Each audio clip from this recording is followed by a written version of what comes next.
I want to take this time to just tell you a straightforward, honest story of my biggest failure. My biggest failure as of yet.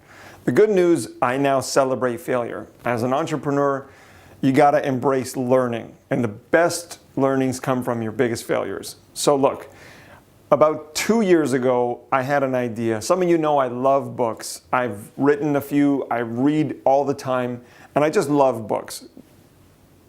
And I had this one idea one day coming out of the shower, you know how that happens. And it was an idea for a men's book. There was a book by men for men. And the idea was to do a chicken soup for the soul kind of anthology with a whole bunch of guys that I really admired, I respected, I looked up to, and I saw as a voice or could be voice for the new men's movement that's kind of coming out, you know. Yeah, there's lots of women's movements, but there's not a lot for men, not a lot of support for men. Many men often personally have told me that they feel alone, hard to relate to other people and men, and there's a lot of confusion right now as to like men's independence and where things are going for us, just with all the changes that are happening. So I thought this would be a great time to, get some men together to publish a book to inspire and provide courage in everyday other men. Just from, like everyday men that I know, but guys that are up to things, that have gone through things, like had the difficulties and the struggles and came out of them on the other side to provide value and inspire other men. As well, I have a son, a stepson who's young. Maybe this is a book that he and other young boys or young men can read in the future that can help them, give them clarity as to their visions, their desires, and their futures. Okay, so this really, I really wanted this to work. Got a great group of men together, and it was great at the start. I had a lot going on. I had other businesses and projects going on, and so it was clear to me that I needed someone to help me. So I brought on another guy to help me, the first guy that I thought of who I thought would say yes, and that was probably the first mistake. I didn't look for someone who was successful with projects, who was successfully able to take idea to execution, who could communicate well, who could work together with a demanding schedule and that kind of thing. I just went with a guy who I thought would be free and available, who would do it. He said yes. That was probably the first mistake. The second mistake was, I didn't want to be the be-all, end-all of the project. I wanted it to be a collaborative project. I wanted it to be a, everybody's voice matters and direct the project. And that ended up being another mistake because although I look at other people's opinions and contributions and welcome them, there wasn't one unifying message. There wasn't one unifying goal. And the timelines were quite, all over the place. And when I tried to implement rigor and structure, it wasn't well received. And there was a lot of herding cats sort of feeling. So the second mistake would have been, and I hope you learn from this, is to have a clear goal, a clear vision, and a clear structure. We were kind of creating that as we went.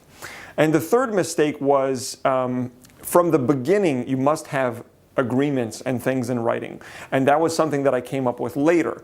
Again, initially it was quite casual and quite open, and that was a mistake because later on it was hard to get commitments and deadlines and hard to get them to just sign the agreements. My dad always said you need things in writing, you need contracts and agreements in place, and it must be in writing so you can go back and look at it later.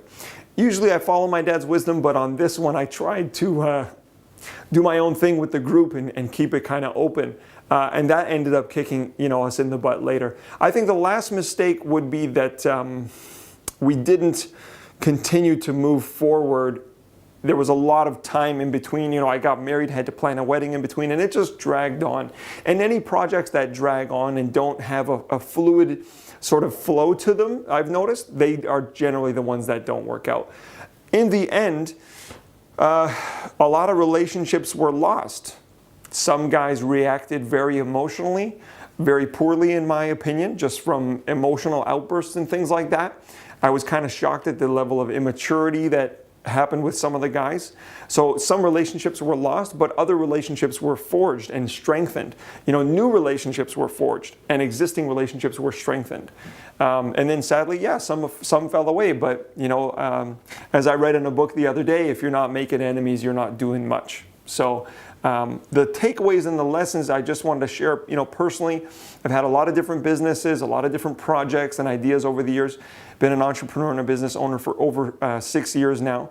And these are some of the lessons that I've learned just from this one project. And it's great because, I share this with you in the hopes that you'll take something from this video, whether that's the part about the agreements, that's essential, or if you'll just think your next project or next idea more thoroughly in a more concise, beginning to end kind of way. So the biggest lessons are in the biggest failures, so I'm very thankful for that because I don't do anything without any contracts anymore, any agreements. There must be that kind of thing in place already.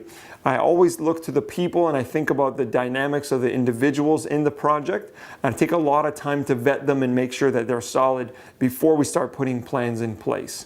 And, ideally, business and emotion should be kept separately, and you should be able to communicate clearly when you have an upset. And you invest in yourself, you invest in communication tools, because that will allow for the relationships to be solid no matter what. So hope you've taken something away from this video.